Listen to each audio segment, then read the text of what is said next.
third phase. Now we're back right here at third phase of the moon, the Malaysian flight 370. Now we're back to square one. The media's saying that they don't know what's going on. The reports coming out of Malaysia is back to square one. Now the theories are abound again, and we're thinking, is the alien abduction phenomenon a way to explain something like this? Because where is the debris? There's no debris. There is no debris, and that's the scary part about this. Honestly, our national security satellites can track every single movement that we have, and you can't go anywhere on this globe without them seeing that. But yet, in this case, first of all, the first day they said, oh my God, this plane disappeared. Or that's the last time the radar or air tower heard something, and then a few days later, all of a sudden, they say, oh, we got this other communication 30 minutes later or 40 minutes later, whatever it was, of another ping. And then now they're saying they got something like 6 hours later, at 8 a.m. their time. And so obviously something fishy is going on. And they say it made that weird left turn. What if it was a giant ship guiding it? Or what if it was the devil's triangle making them lose their direction? But I don't know. I think there might not be a wreckage because it might be in another dimension. I honestly don't know. Yeah, we're not claiming that we know what's going on here at third phase moon, but the theories are abound of possible portals or a time jump of some sort. And all these reports on the news saying that they knew exactly that this thing changed course and the pilot knew what was going on and did it manually. They're retracting those statements. Now we're back to square one again, like I'm saying. It's just not adding up what's going on here. Yeah, I completely agree, and that's the part that makes it the worst, is each day, rather than making progress, they're going back to square one, like you said. They have no more information now than they did days ago, other than those two revelations where they finally admitted where it is. This is what I also find very interesting, the fact that the place that they're saying it is now, is down to the south and to the west, off the coast of Australia. They've ruled out the route that initially was on because they're saying it crossed over Malaysia, and now they ruled out that arch that goes upwards towards the other former Soviet bloc countries, such as Turkmenistan, to Uzbekistan, Kazakhstan, and all those. And now they're focusing on Australia. Then the other things that are crazy is the altitude changes. They say it went below 22,000 feet. Then they say as high as 45,000 feet. Then below 5,000 feet.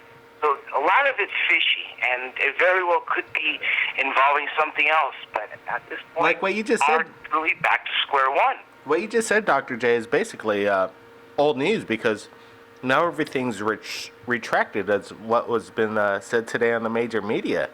Nobody knows what's going on again. And people are saying, it's on the table now. Alien abduction, quantum jumps, things like this is possible. I know you have a person right here on the show right now that has an opinion. Alice wants to remain anonymous, but she might have a theory or some sort of what happened to the Malaysian airliner. Is Alice there?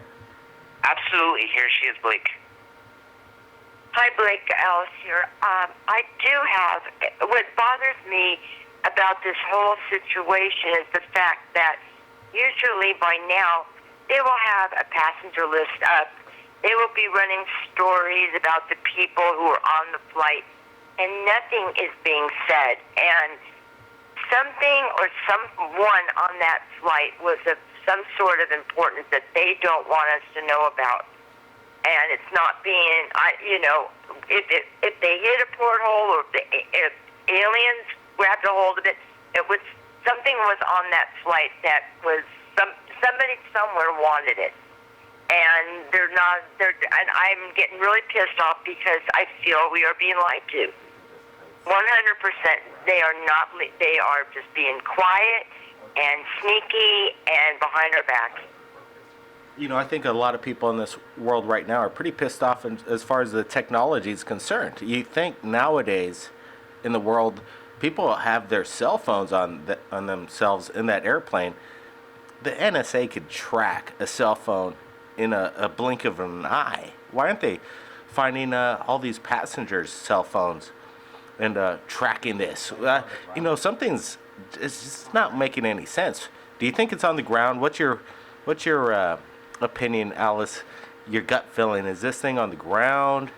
Is this are the people aboard still possibly alive? And is there going to be some outcome that we're going to be finding out what happened? I think eventually we'll find out what happened, but I don't think it will be. You know what? I am really on the fence on this. I am like searching, and only thing that comes to mind in my head is desert. I keep coming up with desert. I don't know what that means, but I keep thinking desert.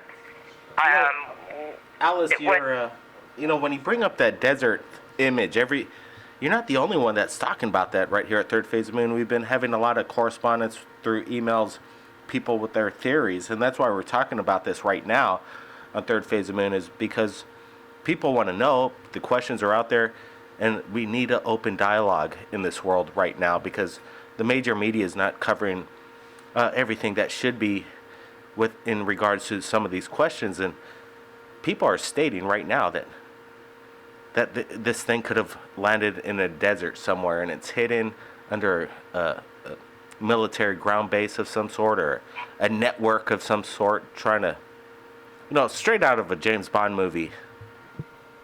Oh, for sure, and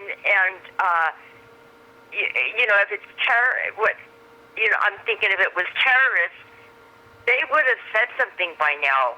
If it was something went through successfully. You're exactly right. That was brought up in also emails, that where are the terrorists claiming that they did this and pulled this off?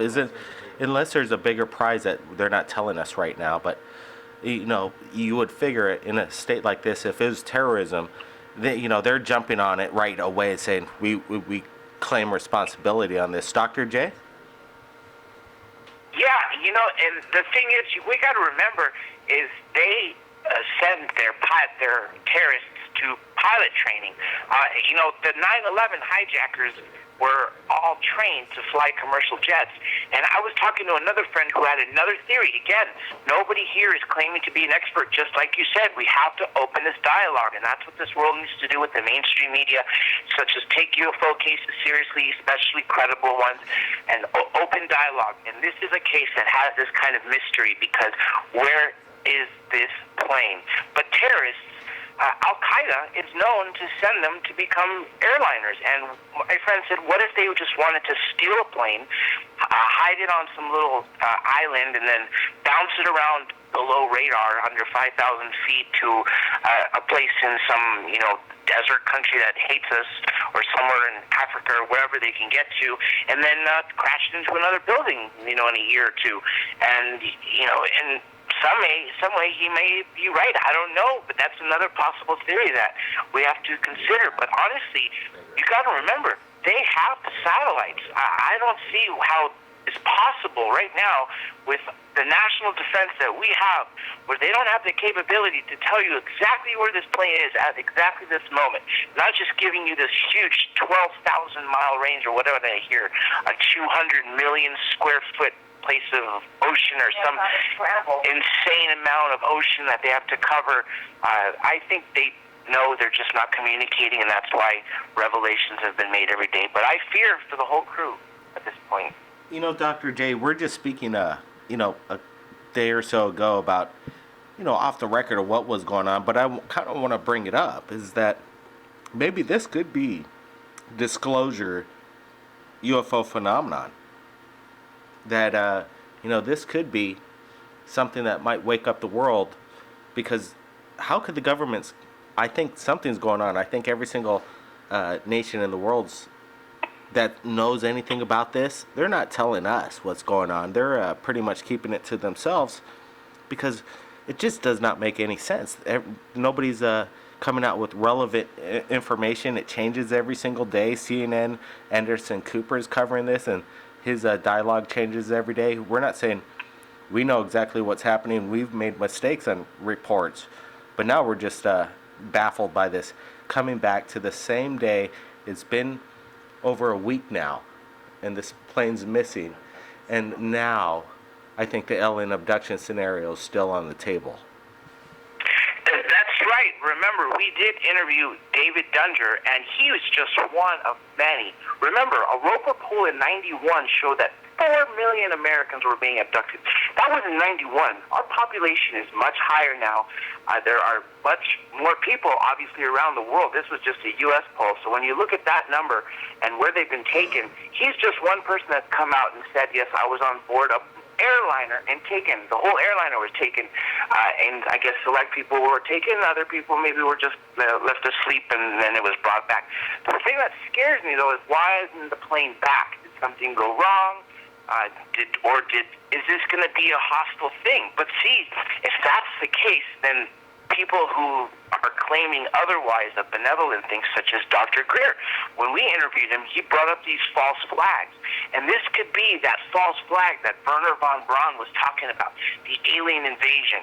But if they take the airliner, now they're going to come attack Earth. But then again, that's going too far at that point. We still have to get to there where they have to admit that there are aliens. But nonetheless, it could be a catalyst to lead to a disclosure event if it's proven that ETs were involved in this plane's disappearance. I think, Spielberg made this movie back in the day, Close Encounters of the Third Kind, where they did this false flag event where they had to evacuate the whole community so they could, the UFOs were going to show up over the Devil's Tower there. And then at the climax of the movie, the missing airline pilots and people that have been abducted over the years from the Bermuda Triangle have been, they were being reunited and back on Earth. I think Spielberg knew what was going on when he spoke to President Ronald Reagan and showed him the movie E.T. Ronald Reagan said, "You're closer to the truth than we all know." And this is something, I think Spielberg was onto something. He didn't make this like a fluke. Maybe the Malaysian people might be able to make a comeback, and we might see these guys again. We don't know. We're hoping and praying that the families could be reunited. Who are these families? I absolutely do hope the same thing. They just need to focus more on telling us who they are so we can pray for them. I know we see their families apparently on the media in the hotels, but they're not disclosing the passenger list. But yes, our hopes and prayers absolutely go to everyone involved who's having someone that they're missing. And we hope and pray that every single person is returned safely and is found to be alive and well. Well, this is just another special update right here at Third Phase Moon on the missing Malaysian Flight 370. We just wanted to keep everybody updated. I think we're up to about 250,000 hits around the world just in the past day or so, just reporting on this. People are asking the questions. This is an open dialogue, and that's what Third Phase of Moon is all about. Alice, any last words? I too hope that the families will find their loved ones, and the government will start telling us the truth and what really was on that plane, and why are they not releasing any information about it. Wow, Dr. J, do you think the governments are going to tell us the truth on this one, or we're probably going to never know exactly what went down, because there's always some kind of cover-up. We already know there's a cover-up with all this kind of action over the past week with no information and garbage of information coming in through the major media. Well, it's absolutely sad that we are filled with proof that proves to us that the government has lied to us, regularly used cover-ups for so many different things. So for us to believe that they're going to tell us the truth on this one, or for us to hope and believe that they're finally going to disclose, I'm starting to evade it. I remember in '88 they were talking about disclosure because Bob Lazar came out in '89, and that was a huge thing. Then I remember it was supposed to happen in '97, the 50-year anniversary of Roswell, when everybody got together. Then again in 2000, of course that never happened. Then 2001 was the Disclosure Project. Then 2012 was going to be the disclosure year. Is it ever going to happen? From researchers that have been in the field for 30, 40 years say they were talking about it in the 60s, 70s, and 50s about disclosure. So honestly, I don't know if we're ever going to have disclosure, and that's a scary thought. And I really hope we do, and I hope the government gives amnesty to those people involved and just comes forward with the truth. But at this point, I get fear that we're never going to hear it. Dr. J and Alice, thanks for joining us right here at Third Phase of Moon. My name's Blake Cousins, and we'll be following this Malaysian Flight 370 till the end. Blake Cousins, Third Phase of Moon. Keep your eyes on the skies. By popular demand, we are pleased to announce the Third Phase of Moon album is finally featured on iTunes.